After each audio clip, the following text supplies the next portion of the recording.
इस लेक्चर में United Nation Security council के रिगार्डिंग डिस्कस करेंगे, क्योंकि इंडिया अभी यूनाइटेड नेशन सिक्योरिटी काउंसिल का प्रेसिडेंट बन गया है। प्रेसिडेंट प्रिसाइड करेगा इसकी मीटिंग को, जो भी इसकी मीटिंग होती है। यूनाइटेड नेशन सिक्योरिटी काउंसिल एक यूनाइटेड नेशन, आप सबको पता है, 1945 में बना था।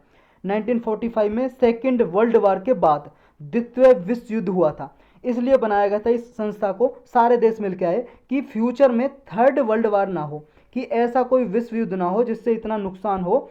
इसलिए बनाया था कि पूरे वर्ल्ड में पीस एंड सिक्योरिटी आ सके, शांति और सुरक्षा रखी जा सके पूरे वर्ल्ड में। तो इसकी बहुत सारी स्पेशलाइज एजेंसी है और 6 इसके ऑर्गन हैं। 6 ऑर्गन है, यानी कि हिंदी में बोलते हैं उनको अंग। 6 अंग हैं इसके। 6 अंग में से यानी कि ऑर्गन में से एक यूएनएससी है, यूनाइटेड नेशन सिक्योरिटी काउंसिल, जिसके 15 मेंबर होते हैं, 10 नॉन परमानेंट मेंबर और 5 परमानेंट मेंबर होते हैं। तो 5 परमानेंट मेंबर तो परमानेंट हैं ही वो, और जो 10 नॉन परमानेंट मेंबर हैं वो हर 5 साल में इनमें से 5 चूज किए जाते हैं, 2 साल के लिए रहते हैं ये नॉन परमानेंट मेंबर। तो 2021 में, जनवरी 2021 में ये आठवीं बार इंडिया को नॉन परमानेंट मेंबर बनाया गया यूनाइटेड नेशन सिक्योरिटी काउंसिल का। तो अभी क्या है, अगस्त महीने के लिए ये प्रेसिडेंट बनेंगे, यानी कि प्रिसाइड करेंगे इसकी मीटिंग को, इसलिए न्यूज में आया। तो अगस्त महीने के लिए, अगस्त 2021 के लिए यूनाइटेड सिक्योरिटी काउंसिल के प्रेसिडेंसी किसके हाथ में? इंडिया के हाथ में। तो ये कंट्री का फर्स्ट प्रेसिडेंसी होगी 2021-22 के लिए, नॉन परमानेंटर की तरह, मतलब नॉन परमानेंट मेंबर की तरह फर्स्ट प्रेसिडेंसी होगी सिक्योरिटी काउंसिल में, क्योंकि इंडिया नॉन परमानेंट मेंबर ही बना है। नॉन परमानेंट मेंबर जनवरी 2021 को बना था और 2 साल के लिए रहेगा, अगले 2 साल तक, जनवरी 2023 तक। ये 8वीं बार बना है। इससे पहले 1950, 1967, 72, 77, 84, 91 और 2011, ये 7 बार पहले बन चुका है और 8वीं बार 2021 में बना है। तो ये इसलिए प्रेसिडेंस बनाया जा रहा है, मतलब ये क्या है, रोटेशन बेस पे, रोटेशन बेस्ड पे ये प्रेसिडेंट बनाया जाता है यूनाइटेड नेशन सिक्योरिटी काउंसिल का। तो इंडिया की जो यूएनएससी की प्रेसिडेंसी है वो क्या करेंगे कि इसमें इस मंथ के लिए, अगस्त मंथ के लिए यूएन का एजेंडा तय करेंगे। कौन? इंडिया। इंडिया तय करेगा, और इंडिया को रिप्रेजेंट कौन करेंगे? Prime minister. तो इसमें कोई रेंज ऑफ इशू हैं, क्या क्या कंसर्न इशू हैं, ये सारे। और इंडिया का टारगेट ये है, 3 मेजर एरियाज है जिन पे टारगेट रखेगा इंडिया। एक तो मैरीटाइम सिक्योरिटी, यानी कि मैरीटाइम सिक्योरिटी, समुद्र में जो ट्रेड वगैरह होता है सुरक्षा उसकी। Peace keeping force, peace keeping force बोलते हैं यूनाइटेड नेशन की फोर्स है, खुद की कोई फोर्स नहीं है, अलग अलग कंट्री इसमें अपने सैनिक भेजते हैं। तो इस पीस कीपिंग फोर्स को कहाँ पे तैनात किया जाए, इसको देखना कि जहाँ पे ज़्यादा सिविल वार, गृह युद्ध चल रहे हैं, जहाँ पे लड़ाई झगड़े चल रहे हैं, वहाँ पे कहाँ भेजना है। काउंटर टेररिज्म, जो आतंकवाद है उसको खत्म करने के लिए कौन कौन से स्टेप लिए जाएं, तो ये देखा जाएगा। तो सिक्योरिटी काउंसिल क्या है, इसमें सेवरल इंपॉर्टेंट मीटिंग की जाएंगी। सीरिया, इराक, सोमालिया, यमन और मिडल ईस्ट की कंट्री में जो ये सिविल वार चलते रहते हैं, यहाँ पे इंस्टेबिलिटी रहती है, उसको क्या है, सॉल्व करने के लिए। तो सिक्योरिटी काउंसिल का मेन अभी ये इंपॉर्टेंट रिजोल्यूशन अडॉप्ट करेंगे इस टाइम में, अगस्त में, जब इंडिया प्रेसिडेंट रहेगा। यानी कि सोमालिया, माली और यूनाइटेड नेशन के इंटरिम फोर्स है लेबनान में। ये कंट्री आपने देखी होंगी कहाँ पे है, ये देखो आपको, ये है आपका सोमालिया, ये वाला सोमालिया, और ये है आपका, कहाँ गया, ये है आपका माली, ये वाला माली है।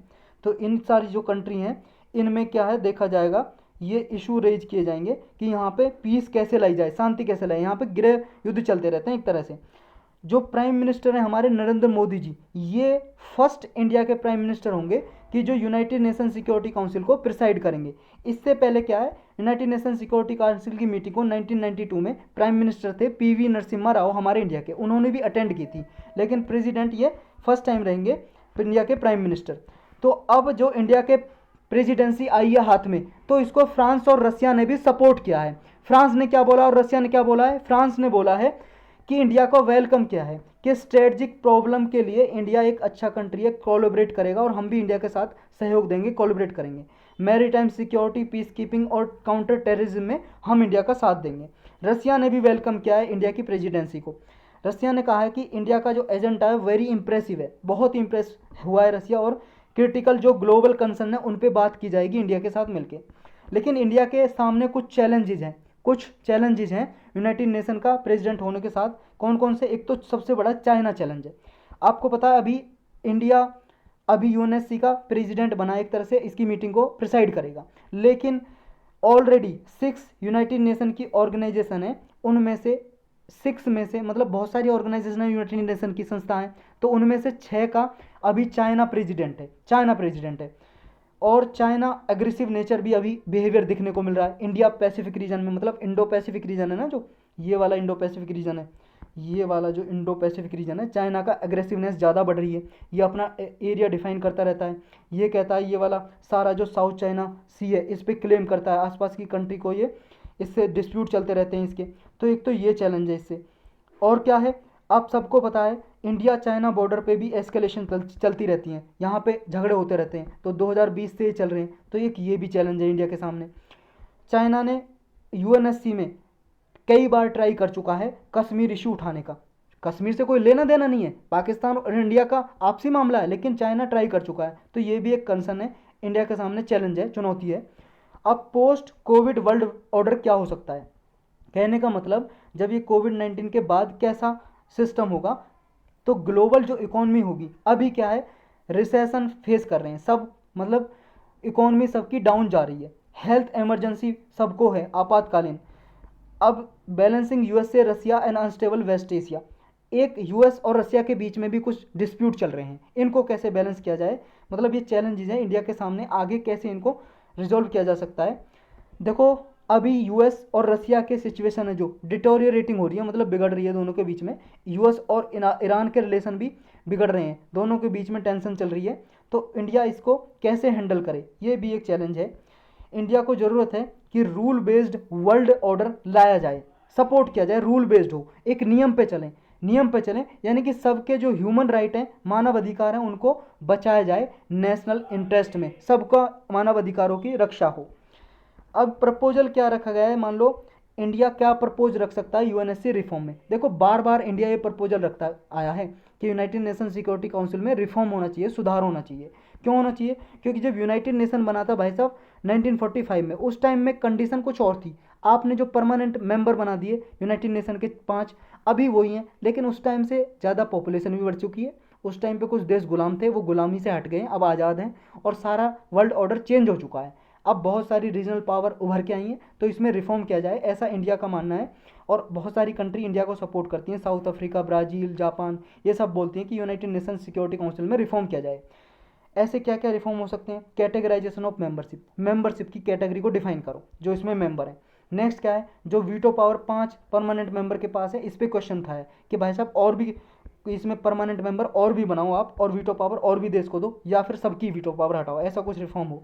रीजनल रिप्रेजेंटेशन, अभी क्या है, जो 5 मेंबर हैं वो कौन कौन है, यूएसए, यूके फ्रांस, और है आपका चाइना रसिया। देखो ये दोनों एशिया से आते हैं, आपको पता है, ये दोनों तो भाई साहब एशिया से आ गए, चाइना रसिया, और ये यूरोप से आ गए, ये फ्रांस और यूके, और ये आ गया यूएसए यहाँ से नॉर्थ अमेरिका से। अब रिप्रेजेंटेशन देखो ना, तो साउथ अमेरिका का है, कोई यहाँ से देश नहीं है, अफ्रीका का भी नहीं है, इतना बड़ा देखो कॉन्टिनेंट है, इसका भी नहीं है, और एशिया से सिर्फ ये, और यूरोसियन से ये। तो ये वाला रीजन है जो साउथ एशिया, वेस्ट एशिया, कहीं कोई रिप्रेजेंटेशन नहीं। तो ये फिजिकल रिप्रेजेंटेशन आपका जो है रीजनल रिप्रेजेंटेशन, ये इसको बढ़ाओ। नेक्स्ट क्या है, नेक्स्ट है कि काउंसिल है जो, उसका भी चार्जलाइज करो, जो 15 मेंबर है ना इसके, 10 नॉन परमानेंट और 5 परमानेंट, इनको बढ़ाओ। जो वर्किंग मेथड है इसको डिफाइन करो इसको, यानी कि यूनाइटेड नेशन सिक्योरिटी काउंसिल और जनरल असेंबली का जो रिलेशनशिप है इसको भी डिफाइन किया जाए, नए रूल नियम बनाए जाए। ये रिफॉर्म कुछ रखता है इंडिया और बहुत सारे कंट्री। अब इंडिया को क्यों देनी चाहिए मेंबरशिप, ऐसे क्वेश्चन पूछ लिया जाता है, यूपीएससी पूछ सकता है कि क्या वजह है इंडिया को यूनाइटेड नेशन सिक्योरिटी काउंसिल में परमानेंट मेंबर क्यों बनाया जाए, क्यों मेंबरशिप दी जाए परमानेंट की, ऐसा इंडिया ने क्या किया है। देखो भाई साहब, एक तो इंडिया फाउंडिंग मेंबर है, मतलब जब यूनाइटेड नेशन बना है तब से इंडिया मेंबर है, एक तो ये रीज़न है इंडिया को मेंबरशिप देने का। दूसरा, जो पीस कीपिंग फोर्स है यूनाइटेड नेशन की, अपनी खुद की तो होती नहीं है, सोल्जर डिफरेंट कंट्री अपने सैनिक भेजते हैं इसकी फोर्स में, जिन्हें ब्लू हेलमेट भी बोला जाता है। कई बार हमने पढ़ा है इसके बारे में, स्पेशल लेक्चर भी बना हुआ है, प्ले लिस्ट में जाकर देख सकते हो, अदर इंपॉर्टेंट लेक्चर की प्ले लिस्ट में। तो इंडिया की जो पीस कीपिंग फोर्स है वो डबल है, यानी कि जो P5 कंट्री जितना देते हैं ना, उससे ज़्यादा सैनिक इंडिया भेजता है पीस कीपिंग फोर्स में, कि देश में किसी भी देश में शांति स्थापित करने के लिए। नेक्स्ट क्या है, लार्जेस्ट डेमोक्रेसी, पूरे वर्ल्ड की लार्जेस्ट डेमोक्रेसी है भाई साहब, पूरे वर्ल्ड में सबसे बड़ी लोकतंत्र देश कौन सा है, इंडिया। देखो चाइना में सबसे ज़्यादा पॉपुलेशन है, लेकिन चाइना में डेमोक्रेसी नहीं है, वन पार्टी सिस्टम है। डेमोक्रेसी इंडिया में जो सबसे बड़ा है, समझ रहे हो, सबसे बड़ी डेमोक्रेसी, लार्जेस्ट डेमोक्रेसी कंट्री कौन है? इंडिया। और सेकंड मोस्ट पॉपुलेशन भी है, यानी कि चाइना के बाद सबसे ज़्यादा पॉपुलेशन इंडिया की भी है। तो ये भी रीजन है कि इंडिया को दिया जाना चाहिए मेंबरशिप परमानेंट। नेक्स्ट क्या है, देखो इंडिया ने न्यूक्लियर वीपन स्टेटस भी अपना लिया है, क्योंकि मई 1998 में न्यूक्लियर पावर बन चुका है इंडिया, यानी कि न्यूक्लियर वीपन स्टेट है। इंडिया के पास भी नाभ के हथियार हैं, atom bomb, hydrogen bomb India के पास भी हैं, तो ये दिया जाना चाहिए। Next, undisputed leader for third world countries, जो गरीब कंट्री है, पुअर कंट्री है, उनके लीडर की तरह काम करता है इंडिया। अनडिस्प्यूटेड, कोई भी विवाद नहीं करते जो थर्ड वर्ल्ड कंट्री हैं, गरीब देश हैं। यानी कि नॉन अलाइंड मूवमेंट है जो नाम, जो इंडिया ने बनाया था, इंडिया ने लीडर था इसका, और भी कई कंट्री थी, इसके बारे में भी हमने पढ़ा हुआ है। तो इसके भी लीडरशिप निभाई है अच्छे से इंडिया ने, और G77 ग्रुप है जो उसकी भी लीडरशिप निभाई है। तो ये कुछ कारण है, इसलिए इंडिया को मेंबरशिप दी जानी चाहिए।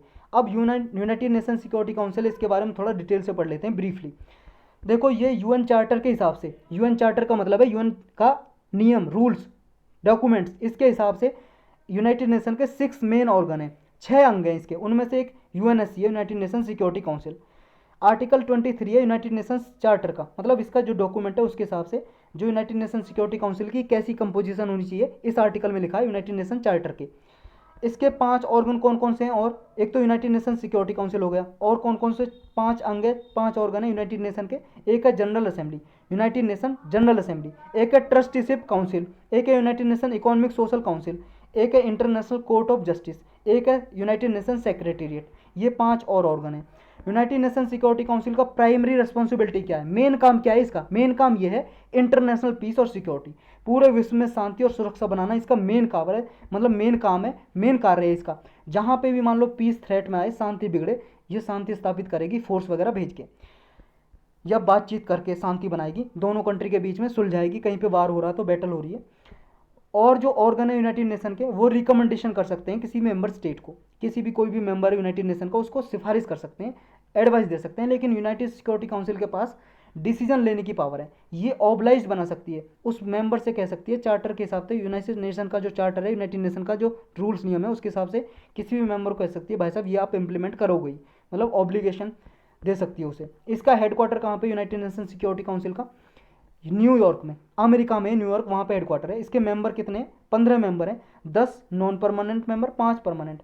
5 परमानेंट मेंबर वो फिक्स हैं, ये परमानेंट रहते ही रहते हैं, चाइना, फ्रांस, रसिया, यूके और यूनाइटेड स्टेट्स यानी कि अमेरिका। 10 नॉन परमानेंट मेंबर हैं, वो 2 साल के लिए चुने जाते हैं, फिर और नॉन परमानेंट मेंबर आते हैं, मतलब हर साल 5 मेंबर इलेक्ट होते हैं हर 2 साल के लिए, फिर अगले साल 5 मेंबर हर 2 साल के लिए, ऐसे इलेक्शन होता रहता है 2 साल के लिए। ये रीजनल बेसिस पे डिस्ट्रीब्यूट होती है इनकी सीट, मतलब कि एक कॉन्टिनेंट से ले लिया, जैसे एशिया से कुछ मेंबर ले लिए, कुछ अफ्रीका से, कुछ साउथ अमेरिका, नॉर्थ अमेरिका, ऐसे मेंबर लेते हैं इनके, यानी कि रीजनल बेसिस पे डिफाइन किए हुए नॉन परमानेंट मेंबर। लेकिन इसमें नहीं है परमानेंट मेंबर में, उसमें सारे रीजन रिप्रेजेंटेशन नहीं है। काउंसिल की जो प्रेसिडेंसी है वो एवरी मंथ के लिए रोटेट होती रहती है। जो 15 मेंबर है ना इसके, जैसे 5 परमानेंट भी हैं या 10 नॉन परमानेंट मेंबर है, तो सब में रोटेट होती रहती है। ऐसा नहीं है परमानेंट मेंबर ही इसके प्रेसिडेंट बनेंगे यूनाइटेड नेशन सिक्योरिटी काउंसिल के, 1 महीने के लिए बनते हैं। और वो अल्फ़ाबेट ऑर्डर पे, मतलब जिसका नाम पहले आता है, जैसे इंडिया का नाम आया, इंडिया से पहले चाइना का आता सी, अल्फ़ाबेट ऑर्डर का मतलब ए बी सी डी जो हैं, ए बी सी डी में सबसे पहले सी आता है, मतलब पहले तो ए आता है। अगर कोई कंट्री 15 में से मेंबर है और उसका नाम ए से स्टार्ट होता है तो पहले वो प्रेसिडेंट बनेगा, उसके बाद जिसका नाम आता है बी सी किसी पे भी वो बनेगा, फिर उसके बाद वो, ऐसे अल्फ़ाबेट ऑर्डर में प्रेसिडेंट बनते हैं 1 महीने के लिए। अब वोटिंग और डिस्कशन कैसे होता है? मान लो जब इसमें कोई डिसीजन लेना है सिक्योरिटी काउंसिल में, तो हर एक मेंबर के पास 1 वोट होती है, और इनमें कोई भी डिसीजन लेने के लिए 9 वोट चाहिए, मतलब 15 मेंबर में से 9 वोट चाहिए किसी भी डिसीजन को पास करने के लिए। लेकिन बात यह है, अगर कोई भी 5 परमानेंट मेंबर है वो 9 वोट कर दे, मतलब उसके पास वीटो पावर होती है। कहने का मतलब ये, जो 5 परमानेंट मेंबर हैं अगर उनमें से कोई मना कर दे तो डिसीजन नहीं लिया जा सकता, कोई भी रिजोल्यूशन ब्लॉक कर सकता एक मेंबर, कोई भी परमानेंट मेंबर।